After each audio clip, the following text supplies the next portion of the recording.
Hello everyone, welcome to our YouTube channel. आज हम cell chapter को पेज बाय पेज कवर करेंगे video को लाइक, कमेंट, शेयर और सब्सक्राइब जरूर करें। और आज का पूरा source material actually class 9 science का एक बेहतरीन रिवीजन डेक है। हमारा मिशन ये है कि इस कंटेंट के हर एक लेयर को, हर एक साइंटिफिक लॉजिक को एकदम डिटेल में अनपैक किया जाए। बिल्कुल। और सभी स्टूडेंट्स के लिए जो सुन रहे हैं, मेरी तरफ से एक एश्योरेंस है कि हम हर कॉन्सेप्ट को बिल्कुल डिटेल सीक्वेंस में बिना कुछ स्किप किए कवर करेंगे। That's great. चाहे कोई स्टूडेंट हिंदी मीडियम से हो या इंग्लिश मीडियम से, हर एक साइंटिफिक प्रोसेस और उसके पीछे का जो वाई है वो परफेक्टली क्लियर हो जाएगा। ओरिजिन ऑफ लाइफ से लेकर सिंथेटिक बायोलॉजी तक इस सफर में सब कुछ लॉजिकली कनेक्ट होगा। तो शुरुआत वहीं से करते हैं जहां से लाइफ एक्चुअली शुरू हुई थी, यानी origin of life. Source material बताता है कि लाइफ की शुरुआत वाटर में हुई थी। लेकिन एक बड़ा ही इंटरेस्टिंग मिस्ट्री है लद्दाख की पुगा वैली के बारे में। हाँ, पुगा वैली। राइट। वहां के उबलते हुए हॉट स्प्रिंग्स में लाइफ के एविडेंसेस मिलना अपने आप में बड़ा हैरान करने वाला फैक्ट है। देखो, इस लॉजिक को ना हम एक सिंपल ट्रिक से याद रख सकते हैं। पुगा मतलब पूरा गर्म। अर्ली अर्थ का एनवायरनमेंट बहुत ही हार्श था और टेम्परेचर्स एक्सट्रीम थे। ओके, तो पुगा वैली के उबलते पानी में ऐसे बैक्टीरिया मिलते हैं जिन्हें हम थर्मोफाइल्स कहते हैं, यानी हीट लविंग बैक्टीरिया। ये इस बात का डायरेक्ट प्रूफ है कि लाइफ एक्सट्रीम कंडीशंस में भी सर्वाइव कर सकती है। पर उस वक्त तो हार्मफुल सोलर रेडिएशंस भी सीधे जमीन पर आती थी ना, उससे सेल कैसे बचा होगा? वही तो नेचर का मैजिक है। कैल्शियम कार्बोनेट के डिपॉजिट्स ने उस टाइम एक फिजिकल शील्ड, एक प्रोटेक्टिव लेयर की तरह काम किया। इन्हीं सेफ पॉकेट्स के अंदर अर्ली ऑर्गेनिक मॉलिक्यूल्स आपस में जुड़ने लगे। ओह, मतलब उन्होंने एक सेफ घर बना लिया था। एग्जैक्टली। और वहीं से सेल का कॉन्सेप्ट इमर्ज हुआ। सेल हमारी लाइफ की बेसिक स्ट्रक्चरल और फंक्शनल यूनिट बन गई। अगर कोई ऑर्गेनिज्म सिर्फ एक सेल का बना है, जैसे बैक्टीरिया, तो उसे यूनिसेलुलर कहते हैं, और अगर लाखों सेल्स का बना है तो मल्टीसेलुलर। लेकिन एक बेसिक सवाल आता है दिमाग में, इन इतनी छोटी सेल्स को सबसे पहले देखा किसने था? सबसे पहले 1665 में रॉबर्ट हुक ने देखा था। उन्होंने अपने सेल्फ डिजाइंड माइक्रोस्कोप के नीचे कॉर्क की एक स्लाइस को ऑब्जर्व किया था। कॉर्क, वो जो बॉटल्स पर लगा होता है? हाँ। कॉर्क एक्चुअली पेड़ की छाल यानी बार्क का एक डेड हिस्सा होता है। इसलिए हुक ने जो देखा था वो असल में लिविंग सेल्स नहीं थे, बल्कि डेड सेल्स की खाली दीवारें थीं। उन्हें वो छोटे छोटे बॉक्स लाइक कंपार्टमेंट्स की तरह लगे। राइट। उनका माइक्रोस्कोप अराउंड 200x से 300x मैग्निफिकेशन देता था। पर यहाँ ऑप्टिक्स का एक बहुत ही इंपॉर्टेंट फंडामेंटल कॉन्सेप्ट आता है, जिसे लिमिट ऑफ रेजोल्यूशन कहते हैं। Limit of resolution? हाँ, ह्यूमन आई की लिमिट ऑफ रेजोल्यूशन 0.1 mm होती है। इसका मतलब क्लैरिटी से है। अगर दो बिंदु 0.1 mm से कम दूरी पर हैं तो हमारी आंख उन्हें अलग अलग नहीं देख पाएगी, वो मिलकर एक ही दिखेंगे। क्या ये 0.1 mm की लिमिट हमारे फोन या टीवी के पिक्सेल्स की तरह है? जब चीजें एक लिमिट से ज्यादा पास होती हैं तो स्क्रीन पर वो एक ही ब्लर की तरह दिखती हैं, बीच का गैप दिखना बंद हो जाता है। ये बहुत ही परफेक्ट एनालॉजी है। हमारी आंखों के बायोलॉजिकल पिक्सेल्स की भी यही लिमिट है, और इस ब्लर को क्रॉस करने के लिए ही हमें ऑप्टिकल टूल्स चाहिए होते हैं। क्योंकि सेल्स तो इस 0.1 mm लिमिट से बहुत छोटी होती हैं। बिल्कुल, इसलिए माइक्रोस्कोप्स का इन्वेंशन इतना जरूरी था। वैसे बायोलॉजी में ना ऑर्गेनाइजेशन को समझने का एक बहुत ही लॉजिकल सीक्वेंस है, जिसे हम CTOS ट्रिक कहते हैं। CTOS? हाँ, C से सेल, T से टिश्यू, O से ऑर्गन और S से सिस्टम। मतलब सेल्स मिलकर टिश्यू बनाते हैं, टिश्यूज मिलकर ऑर्गन, और ऑर्गन्स जुड़कर एक पूरा सिस्टम बनाते हैं। समझ गई। तो इन सेल्स को क्लियर देखने के लिए जो माइक्रोस्कोप्स बने, उनकी कैटेगरी क्या है? देखो, माइक्रोस्कोप्स के दो मेन टाइप्स डेवलप हुए हैं। पहला है लाइट माइक्रोस्कोप, जो नॉर्मली स्कूल लैब्स में यूज होता है। ये विजिबल लाइट और ग्लास लेंसेज पर काम करता है, जिसमें वो आई पीस और ऑब्जेक्टिव लेंस लगा होता है। राइट। उन्हीं लेंसेज का कॉम्बिनेशन होता है। दूसरी तरफ एक्सट्रीम डिटेल देखने के लिए इलेक्ट्रॉन माइक्रोस्कोप होता है। ये लाइट की जगह इलेक्ट्रॉन बीम का यूज करता है और चीजों को नैनोमीटर स्केल पर दिखाता है। नैनोमीटर? वो तो बहुत ही ज्यादा छोटा होता होगा। एक नैनोमीटर 1 मीटर का 1 अरबावा यानी 1 बिलियंथ हिस्सा होता है। जब इलेक्ट्रॉन्स का बीम स्पेसिमेन से टकराता है तो हमें सेल के अंदर की सबसे छोटी मशीनरी भी क्लियर दिख जाती है। वाओ, 1 अरबावा हिस्सा! लेकिन अगर हमें स्कूल लैब वाले लाइट माइक्रोस्कोप से ही किसी सेल का साइज एस्टिमेट करना हो, तब क्या प्रोसेस होगा? एक्टिविटी 2.1 में इसका एक प्रैक्टिकल मेंशन किया गया है ना? हाँ, उस एस्टिमेशन के लिए हमें एक स्पेसिफिक मैथमेटिकल कैलकुलेशन यूज करनी होती है। इसे निकालने का एक फॉर्मूला होता है। ओके, तो क्या है वो फॉर्मूला? सेल साइज का ये फॉर्मूला इस तरह काम करता है। Estimated size equals diameter of visible field in micrometres divided by number of cells. थोड़ा इसको प्रैक्टिकली समझाएंगे? जरूर। प्रैक्टिकली इसको ऐसे करते हैं कि पहले माइक्रोस्कोप पर एक क्लियर प्लास्टिक रूलर रखकर जो सर्कुलर फील्ड ऑफ व्यू दिख रहा है उसका डायमीटर मिलीमीटर्स में नापते हैं। ओके, रूलर से फील्ड का मेजरमेंट। राइट। फिर उसे माइक्रोमीटर्स यानी यूएम में कन्वर्ट करते हैं, क्योंकि 1 मिलीमीटर में 1000 यूएम होते हैं। फिर रूलर हटाकर हम अनियन पील की स्लाइड रखते हैं और देखते हैं कि एक सीधी लाइन में कितने सेल्स आ रहे हैं। राइट। अब एग्जाम्पल के लिए, अगर फील्ड का डायमीटर 5000 माइक्रोमीटर है और उस लाइन में हमें 25 सेल्स दिख रहे हैं, तो साइज का फॉर्मूला लगाने पर 5000 डिवाइडेड बाय 25 करना होगा, जिसका रिजल्ट आएगा 200। तो 200 माइक्रोमीटर पर सेल। एग्जैक्ट। इसके साथ ही ना टोटल मैग्निफिकेशन निकालने का भी एक फॉर्मूला होता है, जो बेसिकली आईपीस पावर और ऑब्जेक्टिव पावर को मल्टीप्लाई करके निकलता है। अच्छा, तो बेसिकली हम माइक्रोस्कोप के सर्कुलर फील्ड ऑफ व्यू को उतने हिस्सों में बांट रहे हैं जितने सेल्स वहां एक लाइन में है। ये तो बिल्कुल ट्रेन की लेंथ को उसके डिब्बों यानी कैरेजेस की गिनती से डिवाइड करने जैसा हो गया। पूरा रास्ता डिवाइडेड बाय कुल डिब्बे, तो एक डिब्बे की लंबाई निकल आती है। एग्जैक्ट, यही लॉजिक वहां अप्लाई होता है। Total field divided by total cells. इससे बहुत इजीली हमें एक एवरेज सेल साइज मिल जाता है। एक डिब्बे की तरह उसकी खुद की एक आइडेंटिटी है, तो उसकी कोई ऐसी बाउंड्री भी तो होनी चाहिए जो उसे बाहर के एनवायरनमेंट से अलग रखे। बिल्कुल होती है, और हर सेल का एक यूनिवर्सल फीचर होता है उसका सेल मेम्ब्रेन, जिसे हम प्लाज्मा मेम्ब्रेन भी कहते हैं। ये करीब 7 से 10 नैनोमीटर्स थिक होती है। ओके। इसे एक सिलेक्टिवली परमिएबल लेयर कहा जाता है। मतलब ये सब कुछ अंदर नहीं आने देती, सिर्फ कुछ चुनी हुई चीजों को ही अंदर या बाहर आने जाने देती है, जैसे ऑक्सीजन को अंदर आना और कार्बन डाइऑक्साइड का बाहर जाना अलाउ करती है। जिसे मैं अपनी भाषा में एक स्मार्ट सिक्योरिटी गार्ड कहूंगी, जो सिर्फ वीआईपी मॉलिक्यूल्स को अंदर आने देता है और वेस्ट को बाहर निकालता है। हाँ, स्मार्ट सिक्योरिटी गार्ड बिल्कुल सही टर्म है। लेकिन इस सिक्योरिटी गार्ड का फिजिकल स्ट्रक्चर कैसा होता है? सोर्स मटेरियल में इसे फ्लूइड मोजाइक मॉडल कहा गया है। हाँ, फ्लूइड मोज़ेक वर्ड इसके नेचर को बहुत ही एक्यूरेटली डिस्क्राइब करता है। फ्लूइड इसलिए क्योंकि ये पानी की तरह फ्लो कर सकती है, एकदम रिजिड नहीं होती। और मोज़ेक क्यों? मोज़ेक इसलिए क्योंकि इस लिपिड बाइलेयर के अंदर जगह जगह पर प्रोटीन्स के मॉलिक्यूल्स जैसे धसे होते हैं, जैसे किसी फर्श पर अलग अलग डिजाइन की मोज़ेक टाइल्स लगी हों। ओहो, देखा है मैंने। क्योंकि मेम्ब्रेन फ्लूइड है, इसके अंदर ये प्रोटीन मॉलिक्यूल साइडवेज मूव भी कर सकते हैं। लेकिन यहाँ एक बड़ा फर्क समझना होगा।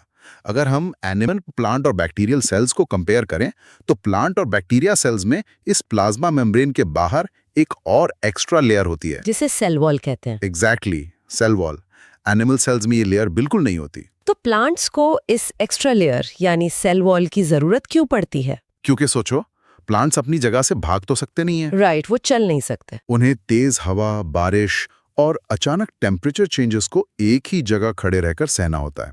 इसलिए प्लांट सेल वॉल सेल्यूलोज की बनी होती है, जो कि एक बहुत मजबूत कार्बोहाइड्रेट है।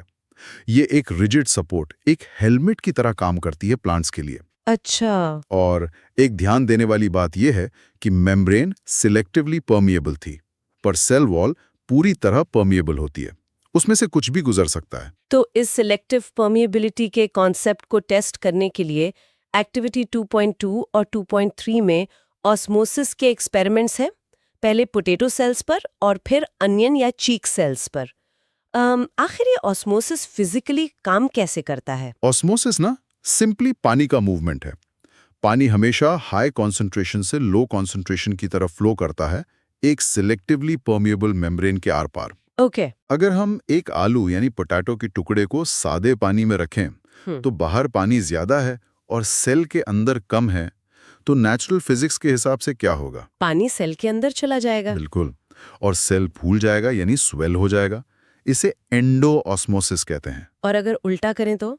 हाँ, अगर उसे 20% नमक या चीनी के गाढ़े घोल में सोल्यूशन में रखें तो बाहर पानी कम है और नमक ज्यादा। ऐसे में सेल के अंदर का पानी बाहर निकल जाएगा और सेल सिकुड़ जाएगा, श्रिंक हो जाएगा। इसे एक्सॉस्मोसिस कहते हैं। Got it. अब इसमें प्लांट और एनिमल सेल्स पर असर अलग-अलग दिखता है। Plant cells naturally box shaped होते हैं। जब किसी प्लांट सेल को हम गाढ़े चीनी के घोल में रखते हैं तो अंदर का पानी बाहर आने से सेल का अंदरूनी हिस्सा सिकुड़कर उसकी बाहरी सेल वॉल से दूर हो जाता है। ओह, इस श्रिंकिंग को ही प्लाज्मोलिसिस कहते हैं। हाँ, इस स्पेसिफिक फिनोमेनन को प्लाज्मोलिसिस कहते हैं। समझ गई। मतलब प्लांट सेल एक कार्डबोर्ड बॉक्स के अंदर रखे वाटर बलून जैसा है। कार्डबोर्ड बॉक्स सेल वॉल हो गई और बलून प्लाज्मा मेम्ब्रेन। जब पानी बाहर निकलता है तो सिर्फ बलून से कुड़ता है, पर कार्डबोर्ड बॉक्स अपनी जगह वैसे ही खड़ा रहता है। वाह, ये लॉजिकल थॉट और एनालॉजी दोनों बहुत बढ़िया हैं। और एनिमल सेल्स में क्योंकि ये कार्डबोर्ड बॉक्स यानी सेल वॉल होती नहीं है, तो वो एक्सोऑस्मोसिस होने पर पूरी तरह श्रिंक होकर अपनी शेप ही खो देते हैं। राइट। यही वजह है कि प्लांट्स अपना स्ट्रक्चर मेंटेन कर पाते हैं, चाहे पानी की थोड़ी कमी भी क्यों ना हो। अगर सेल के पास इतनी कॉम्प्लेक्स वॉल और ऐसी स्मार्ट सिक्योरिटी गार्ड मेम्ब्रेन है, तो क्या वो शुरुआती सेल्स जो पूगा वैली के उबलते पानी में थे, वो भी इतने ही एडवांस थे? या सेल की इवोल्यूशन में अलग-अलग स्टेजेस हैं? इवोल्यूशन के हिसाब से देखें तो सेल्स को दो मेन कैटेगरीज में बांटा जाता है, प्रोकैरियोटिक और यूकैरियोटिक। ये टर्म्स थोड़े हैवी हैं। इनका मतलब क्या है? इन वर्ड्स की एटिमोलॉजी देखते हैं। प्रो का मतलब है प्रिमिटिव यानी प्राचीन, शुरुआती, और कैरियन का मतलब है न्यूक्लियस यानी केंद्र। प्रोकैरियोटिक सेल्स जैसे बैक्टीरिया एवोल्यूशन में पहले आए थे। ये बहुत छोटे होते हैं, करीब 1 से 10 म्यूएम के। तो इनमें प्रॉपर न्यूक्लियस नहीं होता होगा? एग्जैक्टली। इनमें कोई वेल डिफाइंड न्यूक्लियस नहीं होता। इनका जेनेटिक मटेरियल बस बिना किसी मेम्ब्रेन के साइटोप्लाज्म में पड़ा रहता है। इस स्ट्रक्चर को न्यूक्लियोइड कहते हैं और इनमें कॉम्प्लेक्स मेम्ब्रेन बाउंड मशीनरी भी नहीं होती। तो जो एडवांस्ड वर्जन है यानी यूकैरियोटिक सेल्स, वो कैसे अलग हैं? यूकैरियोटिक में यू का मतलब होता है ट्रू यानी असली। इन सेल्स में ट्रू वेल डिफाइंड न्यूक्लियस होता है जिसके चारों तरफ एक झिल्ली होती है जिसे मेम्ब्रेन कहते हैं। ये साइज में भी बड़े होते हैं, लगभग 10 से 100 म्यूएम के। ओके। अगर हम एक एयूकैरियोटिक सेल को डीपली देखें तो ये एक कोऑर्डिनेटेड फैक्ट्री की तरह है जिसके 3 मेन हिस्से हैं। फैक्ट्री कैसे? हाँ देखो, पहला है प्लाज्मा मेम्ब्रेन जो उस फैक्ट्री का गेट है। दूसरा है साइटोप्लाज्म जो फैक्ट्री का मेन फ्लोर है जहां सारा लिक्विड और मशीनरी रखी है। और तीसरा है न्यूक्लियस जो इस पूरी फैक्ट्री का मैनेजर है। और फ्लोर पर जो मशीनरी है वो क्या है? साइटोप्लाज्म के अंदर छोटे छोटे सबसेल्यूलर हिस्से होते हैं जिन्हें हम ऑर्गेनेल्स कहते हैं। हर ऑर्गेनेल का फैक्ट्री में अपना एक फिक्स काम होता है। ये फैक्ट्री मॉडल तो बिल्कुल क्लियर है, लेकिन सोर्स डॉक्यूमेंट के एक सेक्शन में ए सेल्यूलर ऑर्गेनिजम्स का जिक्र है, जैसे वायरसेस जिनमें सिर्फ डीएनए या आरएनए और एक प्रोटीन कोट होता है, वायरॉइड्स जिनमें कोट भी नहीं होता, सिर्फ जेनेटिक मटेरियल होता है, और प्रियॉन्स जो सिर्फ मिसफोल्डेड प्रोटीन्स हैं। मेरा यहाँ एक बहुत बेसिक डाउट है यार, अगर वायरसेस में सेल ही नहीं है, उनके पास फैक्ट्री का ना तो कोई फ्लोर है ना मशीनरी, तो वो जिंदा कैसे रहते हैं? ये पूरी बायोलॉजी के सबसे फैसिनेटिंग क्वेश्चंस में से एक है। सच्चाई ये है कि वायरसेस किसी लिविंग होस्ट के बाहर नॉन लिविंग एक बेजान पार्टिकल की तरह बिहेव करते हैं। मतलब बाहर वो कंप्लीटली डेड है? हाँ, उनमें कोई रिएक्शन नहीं होता, पर जैसे ही वो किसी लिविंग होस्ट के जैसे किसी ह्यूमन सेल के अंदर एंटर करते हैं, वो अपना जेनेटिक मटेरियल उस सेल के अंदर डाल देते हैं और ये मटेरियल सेल फैक्ट्री के मैनेजर यानी न्यूक्लियस को एकदम हाईजैक कर लेता है। बाप रे। फिर वो वायरस उसी होस्ट सेल की मशीनरी और रिसोर्सेज का यूज करके अपने जैसे हजारों नए वायरसेस बनाने लगता है। इसलिए इनको हम स्टैंडर्ड प्रोकैरियोटिक या यूकैरियोटिक क्लासिफिकेशन के किसी भी बॉक्स में फिट नहीं कर पाते हैं। वाओ, ये तो एक मॉलिक्यूलर हाईजैकर बन गया। तो चलो फैक्ट्री के उस मैनेजर की बात करते हैं जिसे हाईजैक किया जाता है। न्यूक्लियस आखिर इस फैक्ट्री को कंट्रोल कैसे करता है? न्यूक्लियस सेल का कंट्रोल सेंटर है, या इसे हाउस ऑफ इंस्ट्रक्शंस कह लीजिए। इसके बाहर एक डबल लेयर की झिल्ली होती है जिसे न्यूक्लियर मेम्ब्रेन कहते हैं। इसमें छोटे छोटे पोर्स होते हैं ताकि जरूरी मॉलिक्यूल्स आराम से अंदर बाहर जा सकें। और इसके अंदर क्या होता है? इसके अंदर एक डेंस हिस्सा होता है जिसे न्यूक्लियोलिस कहते हैं, जहां राइबोसोम्स बनते हैं। और सबसे इंपॉर्टेंट चीज, न्यूक्लियस के अंदर सेल का जेनेटिक मटेरियल यानी डीएनए, डीऑक्सी राइबोन्यूक्लिक एसिड होता है, जिसमें सारी इंफॉर्मेशन होती है। बिल्कुल। आमतौर पर ये डीएनए एक उलझे हुए धागे के जाल की तरह दिखता है, जिसे हम क्रोमैटिन कहते हैं।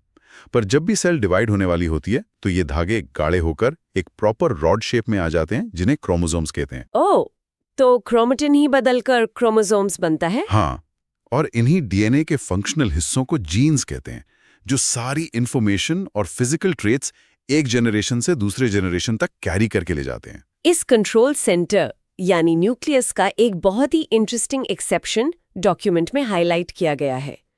Human mature red blood sales यानी आरबीसीज। डॉक्यूमेंट में बताया गया है कि इनमें न्यूक्लियस होता ही नहीं है। ये कैसे पॉसिबल है कि बिना मैनेजर के कोई सेल सरवाइव करे? ये नेचर का ना एक मास्टर स्ट्रोक है, एवोल्यूशन का एक बहुत ही brilliant adaptation. Red blood cells का प्राइमरी फंक्शन क्या है? ऑक्सीजन ट्रांसपोर्ट करना। तो अपने मैच्योरेशन प्रोसेस में आरबीसीज अपना न्यूक्लियस और बाकी कई ऑर्गेनेल्स बाहर निकालकर फेंक देती हैं। वेट, क्यों? क्योंकि न्यूक्लियस ना होने की वजह से आरबीसीज के अंदर हीमोग्लोबिन के लिए काफी एक्स्ट्रा जगह मिल जाती है, जिससे वो पूरे शरीर में maximum amount of oxygen carry कर पाती हैं। ओह, आई सी। पर हाँ, इसका एक नुकसान भी है, क्योंकि उनके पास अब अपना डीएनए और न्यूक्लियस नहीं बचा। वो खुद को रिपेयर नहीं कर सकती या डिवाइड नहीं हो सकती। इसलिए उनका जीवन काल यानी लाइफ स्पैन सिर्फ 120 दिन का होता है, जिसके बाद हमारी बॉडी कंप्लीटली नई आरबीसीज बनाती है। आरबीसीज ने ज्यादा ऑक्सीजन भरने के लिए अपना न्यूक्लियस ही निकाल दिया।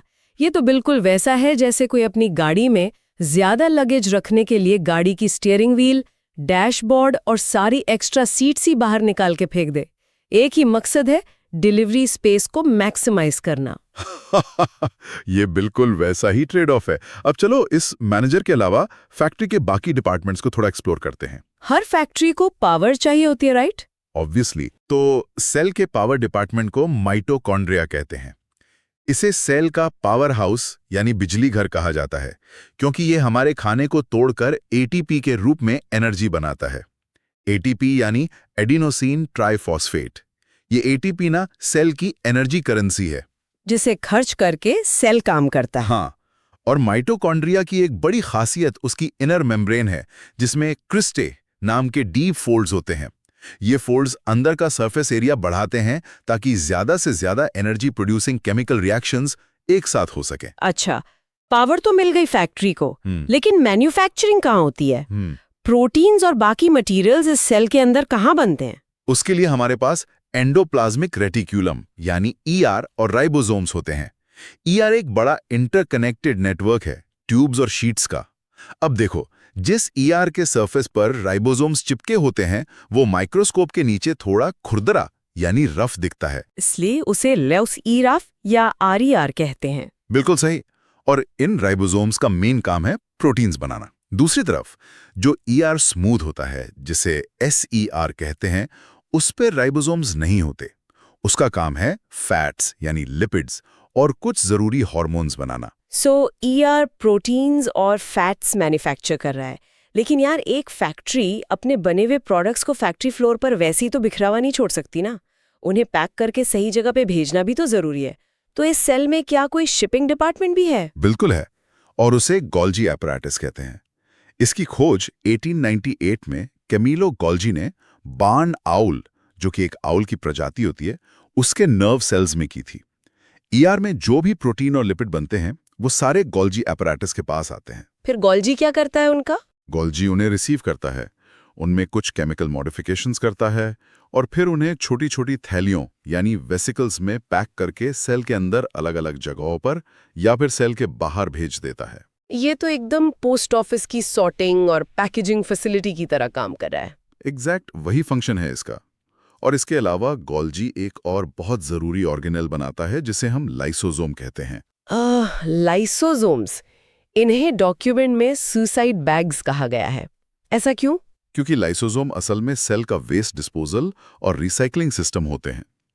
इनके अंदर बहुत ही पावरफुल डाइजेस्टिव एंजाइम्स भरे होते हैं। अगर सेल में कोई पुराना ऑर्गेनेल खराब हो जाए या कोई एक्सटर्नल बैक्टीरिया अंदर आ जाए, तो लाइसोसोम उन्हें डाइजेस्ट करके तोड़कर खत्म कर देता है। राइट। अपनी ही सेल को डाइजेस्ट कर लेते हैं, इसीलिए इन्हें सुसाइड बैग्स कहते हैं। ओह वाओ, अपनी ही सेल को खा जाते हैं। हाँ, एक और बहुत ही इंटरेस्टिंग फैक्ट बताता हूँ। ह्यूमन स्पर्म सेल्स के हेड में भी ना स्पेशलाइज्ड लाइसोसोमल एंजाइम्स होते हैं, जो फर्टिलाइजेशन के टाइम एग की बाहरी टफ परत को तोड़ने में स्पर्म की मदद करते हैं। That's quite a detail. और इस सेल फैक्ट्री में प्लांट सेल्स के पास कुछ एक्सक्लूसिव मशीनरी भी तो होती है, जैसे प्लास्टिड्स और वैक्यूल्स। उनका क्या रोल है? हाँ, देखो, प्लास्टिड सिर्फ प्लांट सेल्स में मिलते हैं। इनकी एक खास बात यह है कि माइटोकॉन्ड्रिया की तरह इनके पास भी अपना खुद का डीएनए और खुद के राइबोसोम्स होते हैं। ओके, तो ये खुद थोड़े इंडिपेंडेंट है। एग्जैक्टली। प्लास्टिड्स 3 तरह के होते हैं। पहला, क्लोरोप्लास्ट्स, जो हरे यानी ग्रीन रंग के होते हैं। ये फोटोसिंथेसिस करके प्लांट्स के लिए खाना बनाते हैं, इसलिए इनको प्लांट का किचन कहते हैं। राइट। दूसरा है क्रोमोप्लास्ट्स। क्रोमा यानी कलर। ये फूलों और फलों को पीला, नारंगी या लाल रंग देते हैं ताकि इंसेक्ट्स और बर्ड्स पॉलिनेशन के लिए उनकी तरफ अट्रैक्ट हो सकें। और तीसरा है ल्यूकोप्लास्ट्स, जो बेसिकली कलरलेस होते हैं। इनका मेन काम स्टोरेज का है। ये स्टार्च, ऑयल्स और प्रोटीन्स को एक गोडाउन की तरह स्टोर करके रखते हैं। और वैक्यूल्स? रही बात वैक्यूल्स की, तो मैच्योर प्लांट सेल्स में एक बहुत ही बड़ा सेंट्रल वैक्यूल होता है, जो सेल का 50% से लेकर 90% तक का वॉल्यूम अकेले घेर सकता है। 90% वॉल्यूम? उसमें होता क्या है? इसमें पानी और न्यूट्रिएंट्स भरे होते हैं, जिसे सेल सैप कहते हैं। ये सेल को टर्जिड यानी फर्म और मजबूत रखता है। जब इसमें पानी की कमी होती है ना, तभी हमें प्लांट मुरझाया हुआ यानी विल्टेड लगता है। अच्छा, ये पूरी फैक्ट्री बड़ी फ्लॉलेसली रन कर रही है। लेकिन जब ऑर्गेनिज्म को बड़ा होना होता है, ग्रो करना होता है, या पुरानी खराब सेल्स को रिप्लेस करना होता है, तो ये फैक्ट्री रिप्रोड्यूस कैसे करती है? नई सेल्स कहाँ से आती हैं? उसके लिए सेल डिवीजन का एक वेल कोऑर्डिनेटेड मैकेनिज्म होता है। इसके 2 मेन तरीके हैं, माइटोसिस और मियोसिस। माइटोसिस ना एक इक्वेशनल डिवीजन है, जिसका मकसद सिर्फ normal body growth, tissue repair और मेंटेनेंस करना है। इक्वेशनल मतलब इसमें एक पेरेंट सेल डिवाइड होकर 2 जेनेटिकली आइडेंटिकल डॉटर सेल्स बनाती है। क्रोमोसोम्स का नंबर एग्जैक्ट सेम रहता है दोनों में, बिल्कुल एक परफेक्ट जेरोक्स कॉपी की तरह। ओके, और मियोसिस? दूसरी तरफ मियोसिस एक रिडक्शनल डिवीजन है। ये नॉर्मल बॉडी ग्रोथ के लिए नहीं होता, बल्कि सिर्फ सेक्सुअल रिप्रोडक्शन के दौरान गैमीट्स यानी स्पर्म्स या एग्स बनाने के लिए ही यूज होता है। ये एक 2 स्टेप प्रोसेस है, जिसमें एक पेरेंट सेल से 4 नई सेल्स बनती हैं। 4 सेल्स? हाँ, और सबसे इंपॉर्टेंट बात, इन नई सेल्स में क्रोमोसोम्स की संख्या पेरेंट सेल से सीधा आधी यानी हाल्फ हो जाती है। पर मियोसिस में क्रोमोसोम्स की संख्या आधी क्यों हो जाती है? उसका लॉजिक क्या है? इसका बहुत ही सॉलिड बायोलॉजिकल लॉजिक है। देखो, क्योंकि फर्टिलाइजेशन के टाइम पर जब स्पर्म, जिसमें आधे क्रोमोसोम्स हैं, और एग, जिसमें भी आधे क्रोमोसोम्स हैं, जब दोनों मिलते हैं, तो नए बनने वाले बच्चे में क्रोमोसोम्स का टोटल नंबर वापस नॉर्मल यानी फुल हो जाता है। ओह, अगर वो पहले से हाफ नहीं होंगे तो हर बार डबल हो जाएंगे। एग्जैक्टली। अगर क्रोमोसोम्स आधे नहीं होते तो हर जनरेशन में क्रोमोसोम्स डबल होते चले जाते, जो कि एक बायोलॉजिकल डिजास्टर होता। साथ ही मियोसिस की वजह से जेनेटिक वेरिएशन और नई डाइवर्सिटी भी पैदा होती है। इस डिवीजन प्रोसेस को फिजिकली देखने के लिए एक्टिविटी 2.5 में अनियन रूट टिप का एक एक्सपेरिमेंट दिया गया है। पर मेरा यहाँ एक क्रॉस क्वेश्चन है। हमने प्रैक्टिकली इस एक्सपेरिमेंट के लिए स्पेसिफिकली प्याज की जड़ों को यानी अनियन रूट्स को ही क्यों चुना? किसी पत्ती या स्टेम को क्यों नहीं लिया? यह बहुत ही लॉजिकल क्यूरियोसिटी है तुम्हारी। हम रूट टिप्स को इसलिए चुनते हैं क्योंकि पौधों की जड़ों के बिल्कुल आखिरी हिस्से में एक खास टिश्यू होता है, जिसे मेरिस्टेमेटिक टिश्यू कहते हैं। यहाँ ग्रोथ सबसे फास्ट होती है, क्योंकि जड़ों को जमीन के अंदर जाना होता है। हाँ, वहाँ के सेल्स जमीन के अंदर पेनिट्रेट करने के लिए लगातार रैपिडली डिवाइड होते रहते हैं। इसलिए अगर हमें एक्टिवली डिवाइडिंग सेल्स को लाइव एक्शन में पकड़ना है, उनकी फोटो लेनी है समझ लो, तो इन रैपिडली ग्रोइंग रूट टिप से बेहतर कोई सैंपल नहीं हो सकता। पर इस एक्सपेरिमेंट में केमिकल्स का ना एक बड़ा लंबा सा रेसिपी यूज हुआ है, जैसे एसिटो अल्कोहल, डाइल्यूट HCl और एसिटोकार्माइन। इन सब का स्पेसिफिक फंक्शन क्या है? सिर्फ पानी से क्यों नहीं कर लेते? इन केमिकल्स के पीछे पूरा एक बायोकेमिकल मैकेनिज्म है। पहले हम फ्रेशली ग्रोन रूट्स को काटकर एसिटो अल्कोहल में रखते हैं।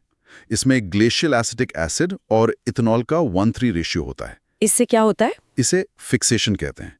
ये बेसिकली सेल्स को उसकी डिवाइडिंग स्टेज में एकदम फ्रीज कर देता है और उन्हें डेड होने पर भी आगे डिके होने से बचाता है। इसके बाद हम डाइल्यूट HCl यानी हाइड्रोक्लोरिक एसिड का एक ड्रॉप डालते हैं। एसिड क्यों डालना पड़ता है? क्योंकि प्लांट सेल वॉल्स बहुत रिजिड और हार्ड होती हैं।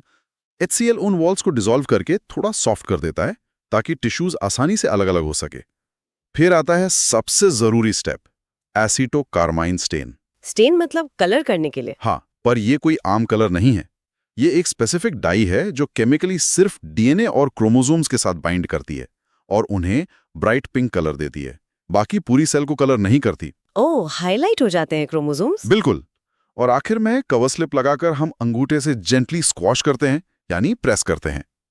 स्क्वॉश करने का साइंस ये है कि रूट्स की मल्टीपल लेयर्स दबकर एक सिंगल फ्लैट लेयर में तब्दील हो जाए। अगर स्क्वॉश नहीं किया तो? अगर लेयर्स एक दूसरे के ऊपर ओवरलैप करेंगी तो लाइट माइक्रोस्कोप के नीचे लाइट पास ही नहीं होगी और सेल डिवीजन के स्टेजेस क्लियर नहीं दिखेंगे। ये तो एकदम डिटेल्ड और प्रिसाइज साइंस है। अब इस रिवीजन के आखिरी सेक्शंस की तरफ बढ़ते हैं, सेल थ्योरी और उसके अप्लाइड साइंस पर। हिस्टोरिकली हमें ये सब पता कैसे चला था? देखो, सेल थ्योरी की फाउंडेशन 1838 में एक जर्मन बॉटनिस्ट मथियास श्लाइडन और 1839 में एक ज़ूलॉजिस्ट थियोडोर श्वान ने रखी थी। उन्होंने माइक्रोस्कोप से बहुत स्टडी किया और कंक्लूड किया कि चाहे प्लांट हो या एनिमल, सभी लिविंग ऑर्गेनिजम्स सेल से ही बने हैं। पर नई सेल्स कहाँ से आती है, ये नहीं बताया था उन्होंने। वही मिसिंग पीस 1855 में रुडोल्फ विर्को ने सॉल्व किया। उन्होंने ऑब्जर्व किया कि सेल्स डिवाइड हो रही हैं और उन्होंने एक लाइन कही, ओमनिस सेलुला ई सेलुला, जिसका सीधा मतलब है कि सभी नई सेल्स हमेशा प्री एग्जिस्टिंग यानी पहले से मौजूद सेल्स के डिवीजन से ही बनती हैं, अचानक हवा से पैदा नहीं होती। फिर 1902 में गॉटलेब हाबरलैंड ने टोटीपोटेंसी का बहुत बड़ा कॉन्सेप्ट दिया। टोटीपोटेंसी, ये शब्द पहली बार सुना, इसका मतलब क्या है? इसका मतलब है टोटल पोटेंशियल। उन्होंने बताया कि एक फुल्ली मैच्योर प्लांट सेल के पास ऐसी क्षमता यानी पोटेंशियल होती है कि अगर उसे सही एनवायरनमेंट और न्यूट्रिएंट्स मिले तो वो अकेली सेल एक पूरे नए पौधे में विकसित हो सकती है। एक सेल से पूरा पौधा बन सकता है? हाँ, इसका सिंपल रीजन ये है कि हर एक सेल के पास प्योर ऑर्गेनिज्म का डीएनए मैनुअल होता है। यही आइडिया आज प्लांट टिश्यू कल्चर टेक्नोलॉजी का एकदम फाउंडेशन बेस है, जहां आज हम लैब में एक सेल से हजारों पौधे बनाते हैं। अमेजिंग। लेकिन एक सेल लगातार कितनी बार डिवाइड हो सकती है, उसकी भी कोई लिमिट होती होगी? और कैंसर नाम की बीमारी का इस डिवीजन से आखिर क्या कनेक्शन है? बहुत डीप कनेक्शन है। हर सेल का एक डेफिनेट लाइफ स्पैन और फिक्स नंबर ऑफ डिविजन्स होते हैं।